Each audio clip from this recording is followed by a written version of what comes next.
우리가 계속해서 요한계시록을 살펴보고 있습니다. 그런데 이 요한계시록은 아무리 공부를 해도 모르는 것이 더 많이 남아있는 책입니다.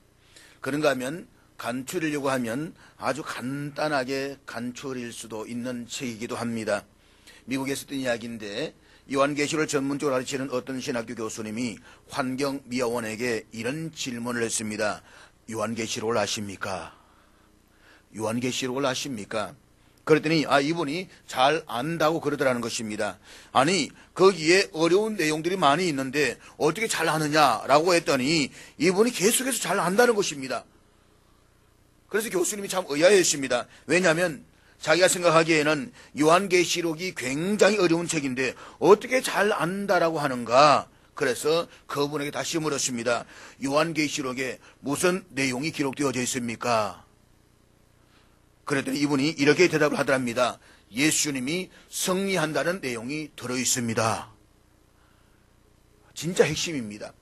가장 정확하게 이야기를 했습니다. 우리가 뭘 이야기를 하다 보면 자꾸 사변적으로 논리적으로 이야기하려다 보니까 아무도 못합니다. 아마 여러분들 지금까지 요한계시록을 원래 1호부터 계속해서 공부하고 있지만 요한계시록까지 뭘 배웠습니까? 라고 말하면 또 1장이 어떻고 2장이 어떻고 막 이렇게 설명하려고 하다 보니까 도무지 헷갈리기도 하고 이야기를 못하는 경우가 꽤 많이 있습니다. 지난 주일 세일 모임을 가지면서 우리가 요한계시록 지금까지 했던 구절을 한번 이야기해보자 했는데 이야기가 잘 되던가요? 안 되던가요? 자, 그래서 우리가 보지만 사실 이 요한계시록은 예수님이 승리하시란다라는 내용이 그 전체 핵심의 내용입니다.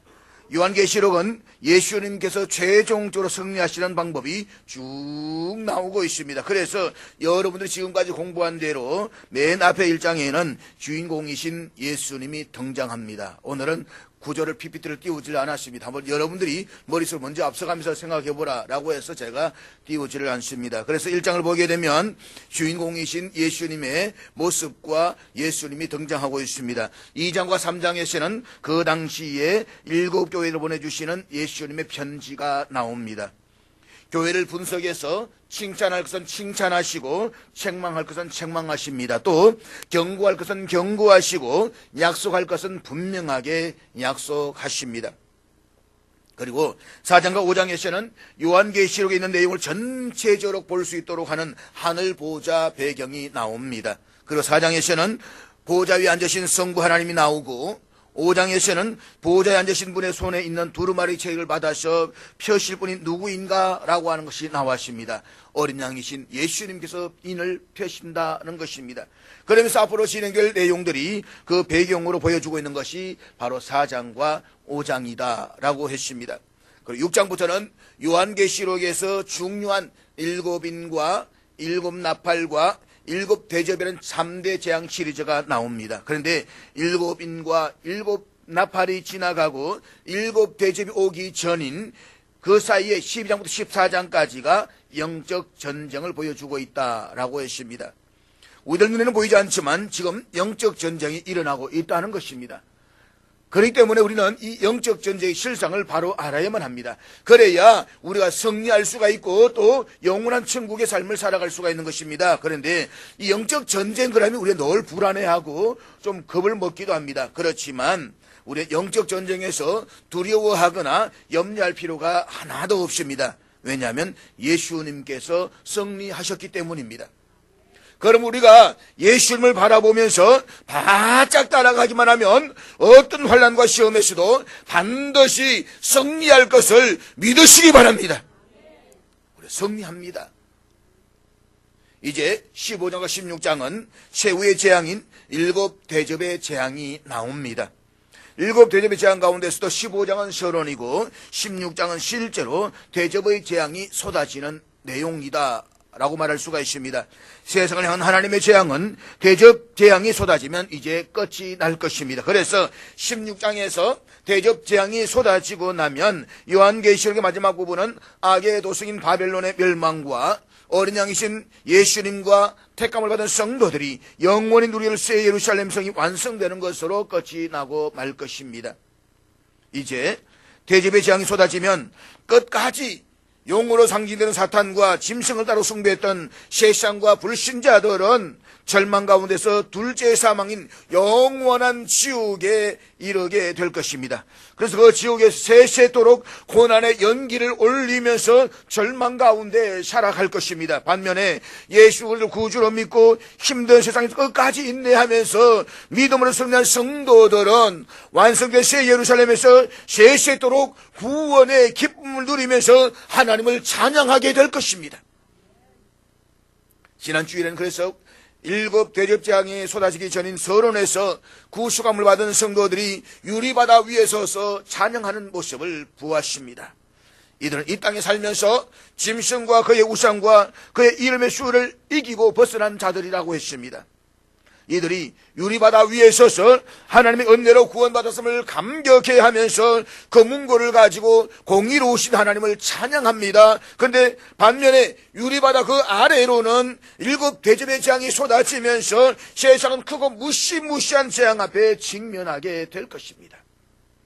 그렇기 때문에 15장의 서론을 통해서 하나님께서 세상과 모든 인생들을 향해 주시는 마지막 경고의 메시지는 이것입니다. 주 하나님 곧 전능하신 이가 되시는 하나님께만 예배하기를 중단하지 마라. 이 말씀을 우리 지난 주일에 살펴보았습니다. 사랑하는 여러분, 만왕의 왕이신 하나님께 예배하기를 거절했던 결과가 어떻게 될 것인가를 우리는 분명히 알아야만 합니다. 그리고 어떤 경우에도 하나님께만 예배하고자 하는 믿음의 결단을 중단하지 않기를 바랍니다. 그래서 장차 우리가 유리바다 위에 서서 구원받은 은혜를 감격하며 세세토록 하나님을 찬양하는 그 성도들의 반열에 저와 여러분 나설 수 있기를 주의 이름으로 축복합니다. 우리는 그 자리에 서게 될 것입니다. 기쁨으로 감격으로 서게 될 것입니다. 사랑하는 여러분, 유리바다 위에 서서 찬양하고 있는 성도들이 어떻게 찬양하고 있을까를 한번 상상해 보시기를 바랍니다. 어떻게 찬양하고 있을까요? 어떤 모습일까요? 이들이 부르는 노래는 단순히 기쁨의 노래가 아닙니다. 이들이 부르는 노래는 감동과 환희가 충만한 노래입니다. 눈물이 주르르 흐르면서 부르는 노래인 것입니다. 축제의 노래인 것입니다. 왜냐하면 하나님의 구원의 사역이 자신들의 조건이나 행위를 놓고 보았을 때에 도저히 내가 이 자리에 설 수 없다는 사실을 너무나도 잘 알고 있기 때문인 것입니다. 우리는 우리의 행위로 천국에 가지 못합니다. 내가 아무리 거룩하게 산다라고 말할지라도 그 행위로서 은혜 받지를 못하는 것입니다. 그렇지만 어린양식 주님의 은혜로 우리는 이런 놀라운 구원의 자리에 서게 될 것입니다. 그 사실을 깨닫게 되는 것입니다. 그렇기 때문에 이들의 노래는 다름 아닌 눈물 있는 감격과 환희의 노래인 것입니다. 그렇습니다. 하나님은 저와 여러분을 외모로 판단하지 아니하시고 오직 은혜로 부르시고 구원해 주셨습니다. 이 사실을 안다면 오늘 우리는 구원의 감격을 회복해야만 합니다. 영원히 죽을 수밖에 없는 나를 구원해 주신 하나님, 그 하나님의 은혜의 감격을 누릴 수가 있어야 되는 것입니다. 그리고 감동의 눈물을 잃어버린 사람들을 감동과 눈물의 자리로 초대할 수가 있어야만 합니다. 그렇게 되어지기를 주의 이름으로 축복합니다. 그러기 위해서 먼저 내가 구원의 은혜를 감격을 회복해야 됩니다. 구원받은 은혜가 있어야 되는 것입니다. 이 은혜의 감격이 회복되어질 때에 신앙생활에 힘을 얻을 수가 있는 것입니다. 오늘 살펴볼 본문은 16장 1절부터 펼쳐지게 되는 일곱 대접 재앙이 펼쳐지기 바로 직전의 서론입니다.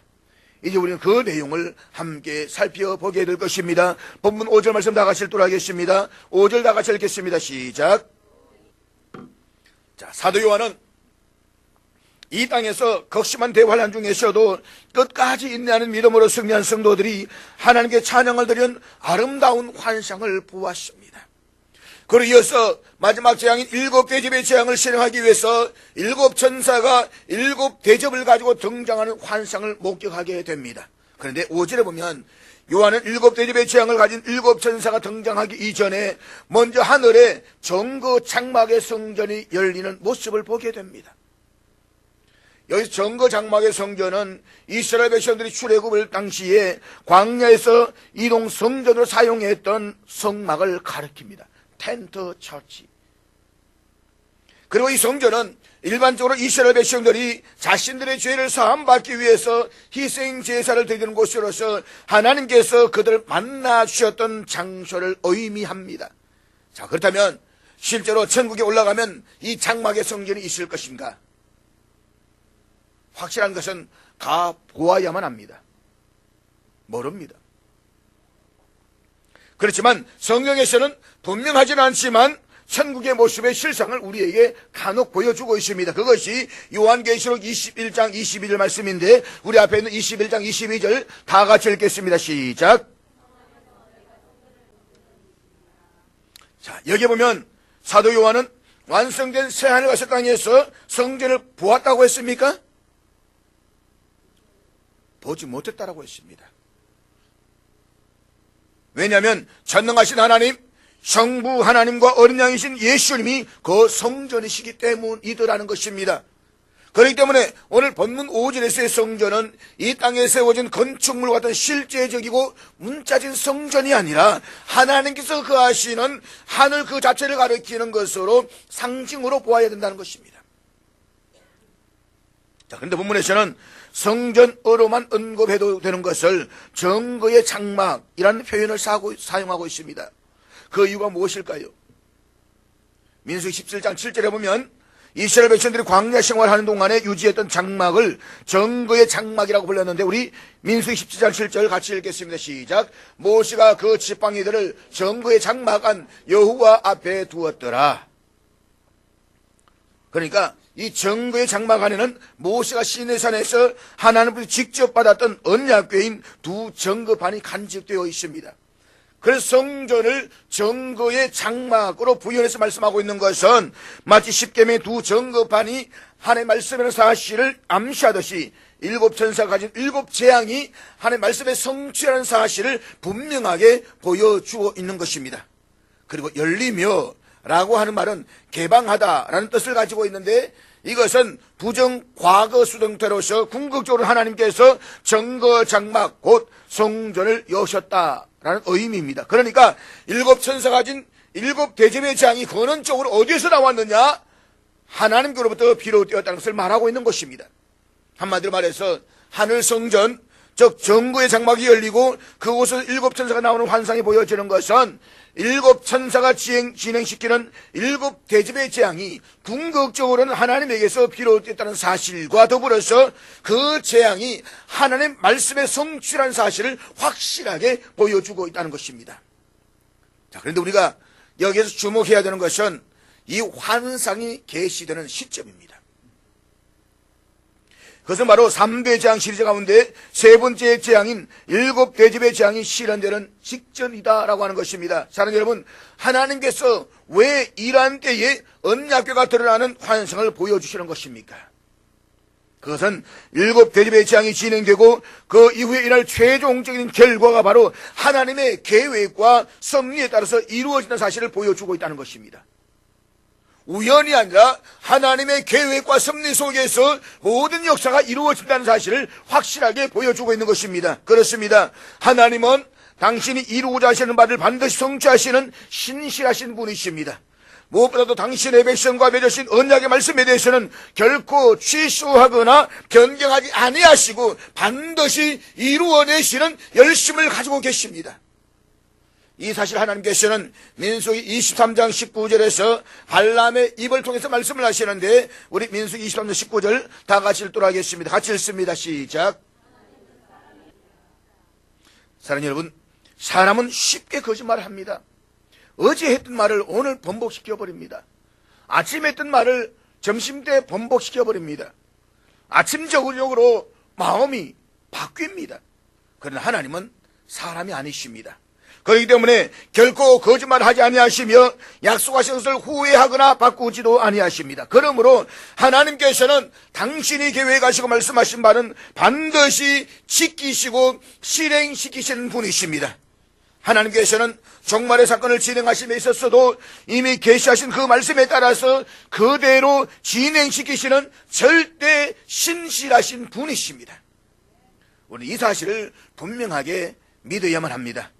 그리고 우리가 심판에 대한 약속이 하나님의 계획과 섭리하에서 반드시 이루어진다는 사실을 믿는다면 주어진 삶에서 하나님의 백성으로서 책임을 온전하게 감당할 수가 있어야만 합니다. 그러므로 장차 임할 준비를 준비하면서 죽도록 충성하는 가운데 성결한 삶을 살아갈 수 있는 저와 여러분 될 수 있기를 주의 이름으로 축복합니다.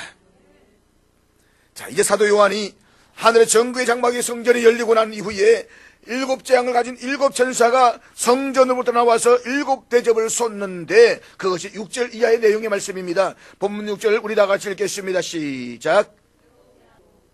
자, 여기 보면 사도 요한은 하나님으로부터 나온 7 천사들의 모습에 대해서 말씀을 하고 있습니다. 그들은 7 재앙을 가지고 있고 성전으로부터 나와서 맑고 빛난 세마포 옷을 입고 가슴에 금띠를 띠고 있다라고 했습니다. 여기서 세마포는 구약시대에 성전에서 봉사를 하던 거룩한 제사장들이 있던 옷이었습니다. 그런데 이들이 입은 세마포가 맑고 빛났다라고 했습니다. 이것은 더러운 옷이 아니라 깨끗한 옷으로서 거룩과 순결과 청결을 상징합니다. 천사들이 거룩하신 하나님의 순종들이기 때문에 더러운 옷을 입을 수는 없습니다. 그래서 맑고 빛난 세마포 옷을 입었다라고 말씀하고 있는 것입니다. 그러니까 가슴에 금띠를 띄었다라고 했습니다. 여기서 금띠도 구약시대에 대제사장이 세마포 위에 착용하던 것이었습니다. 결국 7 천사는 하나님의 성전에서 나온 자들로서의 모습을 우리에게 보여주고 있는 것입니다. 그리고 이러한 모습을 통해서 말씀하고자 하시는 것은 이러한 복장을 하고 있는 천사들이 아주 청결하고 맑고 그런 옷을 입고 아주 귀한 존재들로서 하나님의 심부름을 하는 장면을 우리에게 보여주고 있는 것입니다. 그렇습니다. 7 천사들의 기원은 하나님께 있습니다.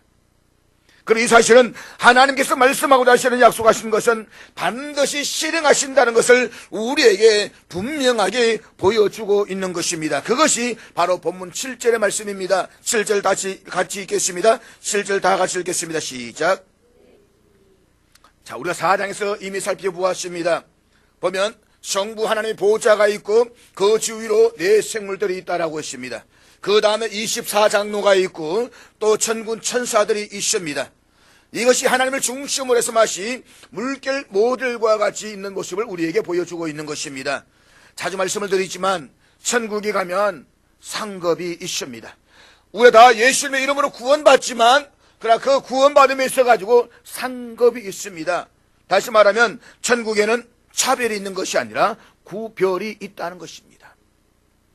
사랑하는 여러분, 여러분들이 완성된 천국에 갔을 때를 한번 생각해 보시기를 바랍니다. 여러분 장차 인간으로서의 최고의 상태인 영화로운 상태로 영원한 천국에 들어가게 될 것입니다. 그런데 그곳에서 여러분들이 천사가 되는 것은 아닙니다. 여러분 그곳에 가셔도 역시 사람입니다. 우리 자꾸 뭔가 이 땅의 삶을 끝나가 가게 되면 전혀 다른 어떤 삶을 살 것이라 말하지만 우리의 몸은 그대로 가는 것입니다. 영화로운 몸, 거룩한 몸으로 변화되어서 천국에 가게 될 것입니다. 그래서 여러분들이 천국에서 서로를 바라보았을 때에 아주 영광스러운 모습으로 보게 될 것입니다. 한번 옆 사람 보시기를 바랍니다. 한번 잘 봐주세요. 예. 여러분들 그 모습이 영화로운 모습으로 변화되어서 보게 된다는 것입니다. 자, 그런데 우리가 완성된 천국에 들어가실 때에 우리가 우리의 눈으로 누구를 볼 것인가? 물론 예수님을 볼 것입니다. 그러면 우리는 어디에 있느냐? 여러분이 생각할 때에 언양영신교회 성도들 모두가 다 한 자리에 오목조목 모여있다 생각을 하십니까? 그러니까 여기서 지켜오는데 거기서 볼 거냐고. 그건 아니겠지요. 그런데 여러분, 우리 교회 교인들이야 적으니까 그렇게 모여 있을 수도 있을 것입니다.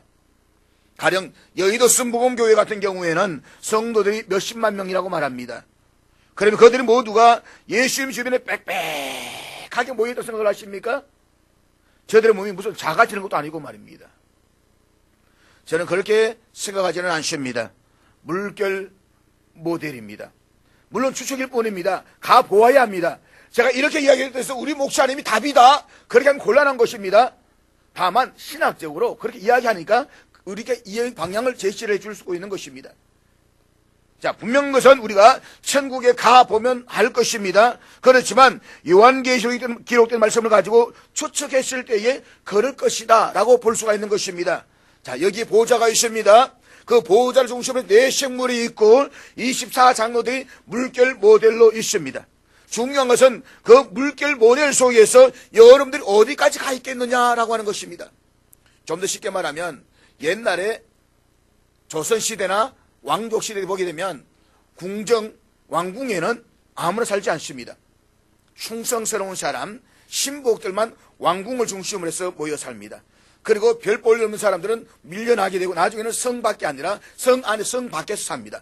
요즘은 성 안이 아니라 성 밖이 더 잘 살지만 말입니다. 그런 구조라고 보면 우리가 아마 이해가 될 것입니다. 18세기에 요한 웨슬리와 함께 감리교 운동을 시작했고 미국의 1차 대각성 운동에 엄청난 영향을 주었던 위대한 설교자 조지 휘필드라는 분이 계십니다. 다른 어떤 분이 이 조지 휘필드에게 이렇게 물었다고 말합니다. 요한 웨슬리가 천국에 있을 것입니까? 없을 것입니까? 조지 휘필드와 요한 웨슬리가 똑같이 감리교 운동을 일으켰지만 두 사람의 신학사상은 전혀 다릅니다. 조지 휘필드는 칼빈의 신학사상을 받아들여서 예정론을 주장했던 반면에 요한 웨슬리는 칼빈과 그의 신학사상을 전면 거부했습니다. 요한 웨슬리의 아버지는 알미니안주의자입니다. 그래서 장로교회에서는 하나님의 주권과 은혜를 많이 강조하는 반면에 감리교나 침례교나 순복음 쪽에서는 인간의 노력과 의지를 많이 강조합니다. 이런 신학적인 차이 때문에 두 사람은 서로 갈라설 수밖에 없었습니다. 그래서 요한 웨슬리는 조지 휘필드를 아주 미워했습니다. 반면 조지 휘필드는 요한 웨슬리를 굉장히 존경하고 그래도 끝까지 요한 웨슬리를 사모했습니다. 자, 그런데 이 조지 휘필드에게 당신이 천국에 가면 요한 웨슬리를 볼 수 있을 것이라고 생각하느냐라고 물었더니 조지 휘필드가 이렇게 대답을 했다는 것입니다. 못 볼 것 같다. 그러니까 질문했던 사람이 깜짝 놀라면서 묻습니다. 아니, 요한 웨슬리가 어떤 사람인데 영국 사회 전체를 복음으로 개혁한 대단한 사람인데 그분이 어떻게 그분이 천국에 없을 수 있다고 말할 수 있느냐? 그랬더니 휘필드가 이렇게 대답을 했다고 합니다. 저는 요한 웨슬리가 천국에 없다라고 말한 적이 없습니다. 요한 웨슬리가 세상에서 예수님을 가장 너무너무 잘 믿었기 때문에 요한 웨슬리는 보호자의 가까이에 가 있을 것이고 나는 저 멀리에 가 있을 것이기 때문에 내 눈에는 요한 웨슬리를 보지 못할 것입니다. 그러니까 조지 휘필드 이 말은 천국에서 상급의 차이가 있다는 것입니다. 그리고 어떤 사람이 성김의 영광이 더 클 것인가라고 하는 것은 성부 하나님의 보호자의 더 가까이에 있는 분이다라고 하는 것입니다. 그래서 이 영광이 마치 물결처럼 번져나가고 있기 때문에 안쪽에 가까이 있는 사람하고 저 멀리 있는 사람하고는 차이가 있을 것이라는 것입니다. 그랬을 때 여러분은 어느 쯤 있을 것 같습니까? 어디쯤 있을 것 같습니까? 여기 보면 보좌가 있고 둘레에 네 생물이 있고 또 24장로가 있고 천군 천사들이 있어가지고 물결로 번져나가고 있는 것을 볼 수가 있습니다. 이것이 우쭉 번져나가는데 보호자 앞에 있는 네 생물 가운데 하나가 영원토록 살아계신 하나님의 진노를 담은 금대접 7을 7 천사들에게 나누어 주었다라고 말씀하고 있습니다.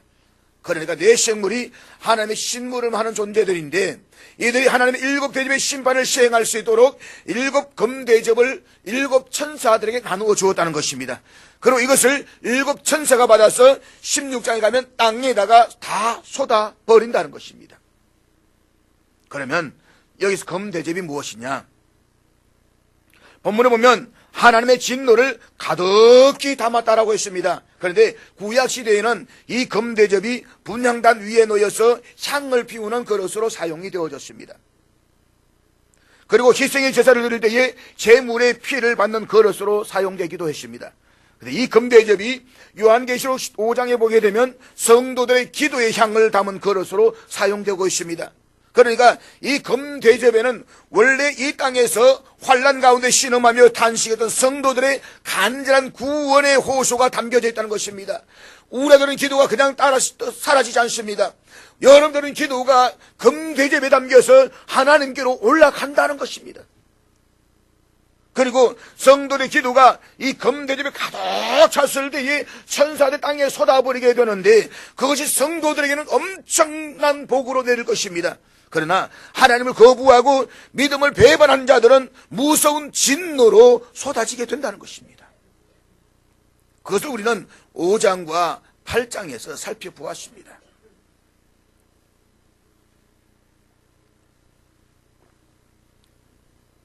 그러니까 이 대접이 그냥 비어있는 것이 아니라 하나님의 진노로 가득하다는 것입니다. 그래서 16장에 가면 이 대접을 쏟는데 쏟을 때는 하나도 남기지 않고 다 쏟아버립니다.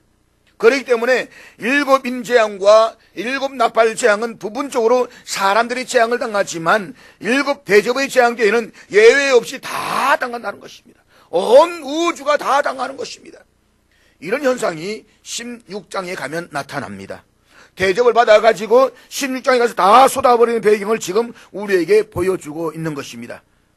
그렇다면 여러분, 이러한 사실이 오늘 우리들이 주는 교훈이 무엇이겠습니까? 먼저는 하나님께서는 환난과 고난 중에 벌어지는 성도들의 탄식과 눈물을 결코 외면하지 아니하시고 반드시 응답해 주신다는 사실입니다. 그렇습니다. 우리 하나님은 그의 백성들의 작은 신음에도 응답하시는 참으로 좋으신 하나님이십니다. 이 놀라운 은혜를 체험했던 시편의 기자는 50편 15절에서 이렇게 노래하고 있는데 우리 다 같이 읽겠습니다. 시작. 환난 날에 나를 부르라. 내가 너를 건지리니 내가 나를 영화롭게 하리로다. 다시 한번 크게 읽어볼까요? 읽겠습니다. 시작. 환난 날에 나를 부르라. 내가 나를 건지리니 내가 나를 영화롭게 하리라. 시편 기자의 이 노래는 하나님의 언약의 신실성을 보여주고 있습니다. 우리 하나님은 창조 이래로 지금까지 단 한 번도 자기 백성을 실망시킨 일이 없습니다. 이처럼 우리를 향한 하나님의 신실한 약속은 오늘 저와 여러분에게 동일하게 역사하는 분이신 것을 믿으시기 바랍니다. 기억하십시오. 우리 하나님이 결코 우리의 눈물과 탄식을 외면하지 아니하십니다. 이사야를 통해서 이사야에게 말씀하셨던 하나님께서 동일하게 오늘 저와 여러분에게 말씀하십니다. 내가 내 기도를 들었고 내 눈물을 보았노라. 우리는 이 사실을 믿어야 됩니다. 그래서 기도해야 되는 것입니다. 더 기도해야 되는 것입니다. 다음으로는 성도들의 기도는 세상에서 하나님의 공의와 진노를 최종적으로 가져오게 하는 도구가 된다는 것입니다. 주님께서 가르쳐주신 주기도문을 보면 이런 기도의 내용이 있습니다. 아버지의 나라가 오게 하시며 아버지의 뜻이 하늘에서와 같이 땅에서도 이루어지게 하소서. 그렇습니다. 이 땅에 속히 하나님의 나라가 오게 하며 하나님 아버지의 뜻이 이루어지게 하는 것이 교회와 성도들이 드려야 하는 기도의 중심의 내용인 것입니다. 우리 주님, 내 자녀가 잘 되게 하시고 우리 가정 복받게 해주시고 그런 기도 드리면 안 됩니다. 그 길은 너무 초보적인 기도입니다. 성도의 바른 기도는 이런 기도입니다. 아버지의 나라가 오게 하시며 아버지의 뜻이 하늘에서와 같이 땅에서도 이루어지게 해주십시오. 이것이 우리의 기도가 해야 됩니다. 그래서 죄악과 불에 가득한 이 땅에서 하나님의 공의가 완성되기를 소망하면서 기도해야만 합니다. 그리고 우리의 드리는 기도를 하나님께서는 결코 외면하지 아니하시고 기쁘게 사용하십니다. 그래서 우리는 기도해야만 합니다. 고난을 당할 때만이 아니라 평안할 때에도 하나님께 기도하기를 쉬지 말아야만 합니다. 우리의 드리는 기도가 금대접에 가득 찰 때까지 하나님은 기다리십니다. 오늘 본문 7절은 내 생물 가운데 하나가 하나님의 진노를 가득히 담은 금대접을 7 천사들에게 나누어 주는 장면입니다. 그런데 구약 시대에 하나님께서는 당신과 당신의 백성들을 대적하는 나라들에게 취하시는 복선, 취하는 진노의 잔을 돌리셨다는 것입니다. 그렇지만 그 진노가 임하기까지는 어느 정도의 여유가 있었습니다. 유예 기간이 있었다는 말입니다. 구약시대에 하나님의 진노는 진노에 받는 잔을 받는 자들이 하나님을 온전히 알고 돌아서는 데에 그 목적이 있었습니다. 그래서 진노를 통해서 그들로 하여금 돌이킬 수 있는 기회가 있었습니다. 이것은 마지막 재앙과 주님의 재림이 있기 전인 지금도 마찬가지입니다. 늘 말씀을 드리지만 지금은 은혜 받을 만한 때요, 지금은 구원의 날입니다. 아직 기회가 있습니다. 아주 시간이 있습니다. 그러나 장차 마지막 날에 있을 진노에는 결코 돌이킬 수 있는 기회가 주어지지 않습니다. 그것이 대접의 재앙이 주는 교훈입니다. 대접은 한 번 쏟아지는 것은 다시 담을 수가 없습니다. 뿐만 아니라 대접에는 뚜껑이 없기 때문에 어떠한 예비 작업도 없습니다. 그냥 단번에 다 쏟아버리는 것입니다. 이 사실을 보여주는 것이 본문 8절의 말씀인데 우리 8절을 다 같이 읽도록 하겠습니다. 8절 같이 읽습니다. 시작. 일곱 대접을 쏟으려고 하는데 하나님의 영광과 능력으로 말미암아서 성전의 연기로 가득 찼다라고 했습니다. 연기는 다가올 심판의 원천으로서의 하나님의 임재를 상징합니다. 따라서 본문에서의 영광과 능력은 앞으로 일곱 대접을 땅에 쏟을 때에 구체적으로 드러날 하나님의 영광과 능력을 보여주고 있는 것입니다. 다시 말하면 심판당할 자는 능력으로 나타나지만 구원받을 자는 영광으로 나타난다는 것입니다. 그리고 이것은 하나님의 마지막 재앙이 시작되면 그 철저함과 맹렬함으로 인해서 아무도 그분의 손길을 막을 수 없다는 위험에 찬 모습을 보여주고 있습니다. 뿐만 아니라 마지막 재앙으로 하나님의 진노가 완전히 실현되기까지는 하나님과 세상과의 관계가 단절될 것임을 보여주고 있는 것입니다. 더 이상 기회가 없습니다. 그때가 되면 어떤 기회도 어떤 여유도 주지 않습니다. 이것이 바로 일곱 대접의 서론입니다. 이 사실을 알고 하나님을 경배하라는 것입니다. 이 사실을 알고 하나님께 속히 돌아오라는 것입니다. 지금은 은혜 받을 만한 때요, 지금은 구원의 날이기 때문인 것입니다. 사랑하는 여러분, 마지막 재앙이 쏟아지기 시작하면 더 이상 기회는 없습니다. 마지막 진노의 대접이 쏟아지는 순간에 돌이키려고 하는 것은 이미 너무 늦은 뉘우침이 될 것입니다. 그렇기 때문에 마지막 재앙의 심판이 오기 전에 우리는 정말 주를 잘 믿어야만 합니다. 후회 없이 믿어야만 합니다. 언제나 준비하는 마음으로 정신을 바짝 차리고 깨어 있어야만 합니다. 언제나 근신하여서 기도하는 삶을 살아야만 합니다. 그리고 믿지 않는 영혼들이 구원받을 수 있도록 복음을 전가하는 일에 생명을 걸어야만 합니다. 더 늦기 전에 사랑하는 영혼들이 주께 돌아와 주의 은혜로 구원을 받도록 해야만 합니다. 하나님께서는 천년을 하루와 같이 계속해서 참으십니다. 그렇지만 하나님의 진노의 금대접이 채워지고 있습니다. 그것이 가득 채워지면 마지막에 천사들을 통해서 다 쏟아 부으실 것입니다. 그 때가 멀지 않았습니다. 그 때가 점점 가까워지고 있습니다. 우리 이 사실을 너무나도 잘 압니다. 그렇기 때문에 전도하는 것입니다. 이 진노의 대접이 쏟아지는 것, 최종 재앙을 우리 가족과 친척과 친구들이 당하지 않도록 하기 위해서 전도하는 것입니다. 우리 여기서 마지막으로 지난주에 살펴봤던 본문 3절 말씀, 앞서 3절 말씀 같이 보도록 하겠습니다. 3절 말씀 다 같이 읽겠습니다. 시작. 주 하나님 곧 전능하신 이시여, 일곱 대접을 쏟으시며 심판을 하시는 하나님이 주 하나님이시며 전능하신 분이라는 것입니다. 하나님은 전능자이십니다. 하나님의 전능하시다는 것은 뜻하시는 모든 것을 이루게 하시는 능력을 가지고 계시는 분이시다는 것입니다. 지금은 IMF 때보다 더 힘든 경제적인 어려움으로 많은 사람들이 힘들어하고 있습니다. 그러나 아무리 힘들고 어려워도 우리에게는 주 하나님 전능하신 이가 계십니다.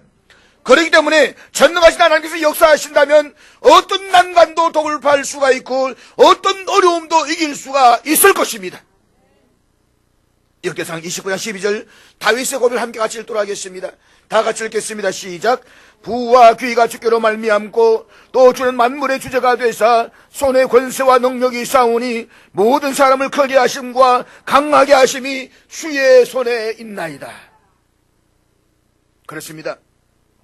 모든 것이 주님 한 분에게 달려 있습니다. 그러므로 여러분의 앞뒤가 다 막혀있고 인생이 끝난 것처럼 보인다라고 할지라도 하나님이 살아계시기 때문에 절망하지 마시기를 바랍니다. 하나님이 살아계십니다. 우리 하나님은 믿지 않는 사람들이 자신들의 필요에 따라서 신들을 만들어 섬기는 나무나 돌과 같은 그런 주관 인격이 없는 존재가 아닙니다. 하나님은 어제나 오늘의 영원토록 살아계 역사하시는 분이십니다. 하나님이 살아계시기 때문에 지금까지 인도하신 하나님이 앞으로도 우리를 푸른 조장 쉴 만한 물가로 인도해 주실 줄로 믿으시기를 바랍니다. 다 끝난 것 같은 상황에서도 기억하십시오. 전능하신 하나님이 우리와 함께 계십니다. 그 하나님이 여러분과 함께 계십니다. 그 하나님은 만물의 주제가 되사 손의 권세와 능력이 있사오니 모든 사람을 크게 하심과 강하게 하심이 주의 손에 있는 것을 믿으시기를 바랍니다. 하나님의 마음에 들기만 하면 다 끝나는 것입니다. 요셉처럼 하나님 마음에 들면 모든 하늘들이 형통할 것입니다. 하나님께서 기뻐하시면 여러분 삶에 기적을 이루어 주실 줄로 믿으시기를 바랍니다. 하나님이 기뻐하시면 됩니다. 하나님 한 분에게 달려 있습니다. 그분은 전능하신 분이십니다. 그러므로 인생의 핸들을 내가 붙잡고 몸부림치려고 하지 말고 모든 역사의 주인이신 하나님께 맡기십시오. 하나님께 여러분과 여러분 가정의 핸들을 맡겨보십시오. 그분은 주 하나님 곧 전능하신 분이십니다. 이 전능하신 분이 세상을 심판하는 일도 하시지만 선택된 백성들을 매일매일의 삶에서 죄와 사망으로부터 건져내시는 작업도 하십니다. 그러므로 그분을 전적으로 믿고 살아갈 수 있기를 바랍니다. 거기에 신나는 삶이 있습니다. 그 삶 속에 감격이 있고 보람이 있고 기쁨이 있습니다. 눈물을 흘리면서도 기뻐합니다. 울면서도 시원함을 느끼는 것입니다. 전능하신 하나님을 통해서 삶의 현장에서 날마다 구원의 기쁨을 체험하면서 승리하는 삶을 살아갈 수 있기를 주의 이름으로 축복합니다. 읽은 말씀